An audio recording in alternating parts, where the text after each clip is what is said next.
Alors je vais conduire ce style d'auto, donc c'est les anciens Peacock donc officiels de Soude, qui à l'époque étaient motorisés avec des V6 3,5 litres Nissan, et on vient de faire une énorme modification dessus, on vient de mettre des V8 américains 6 litres 2, avec boîte séquentielle.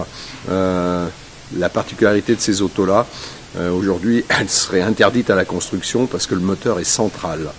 On est vraiment assis autour du moteur, on n'a pas de place pour les pieds, il fait une chaleur horrible dans l'habitacle. Donc ça, c'est le côté très très négatif de l'auto. Par contre, elle a un équilibre et des performances hors normes. Maintenant, il ne faut pas être dupe, cette année, j'ai pas les moyens usine. Et en plus, je fais l'assistance de Jean-Pierre Strugot. Voilà mon rôle cette année.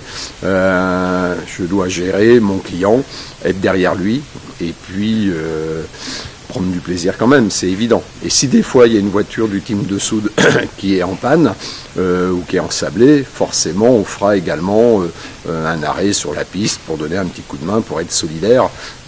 Dakar avant tout, c'est quand même cet esprit-là. Les mystères de la mécanique sont très tordus, même en partant avec que du neuf, on peut avoir des problèmes, donc aucun impératif. On change tout, on révise tout, on démonte la voiture de A à Z. Seul problème, c'est que nous, la décision elle a été prise le 20 septembre pour mettre les véhicules au bateau le 22 novembre, avec 2 voitures à préparer, dont une qui n'avait jamais roulé, et puis, enfin jamais roulé dans sa nouvelle configuration, et puis un camion 6.6 également à s'occuper. Donc on est une toute petite structure, amateur 100%, passionné 1000%, mais c'est délicat.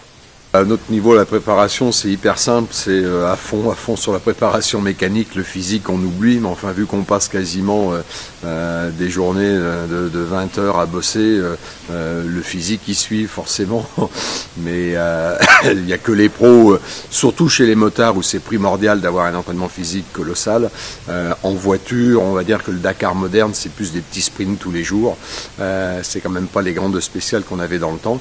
Certes, il faut être en pleine santé, c'est une évidence, on est comme mieux sur la piste, mais là en plus les préparatifs ont été faits de dernière minute, la prise de décision très tardive, et j'avoue que les 2 derniers mois avant la préparation, avant la mise au bateau des véhicules, tout s'est passé à l'atelier en bossant jour et nuit, les week-ends compris, vu que cette année on part avec une très grosse structure.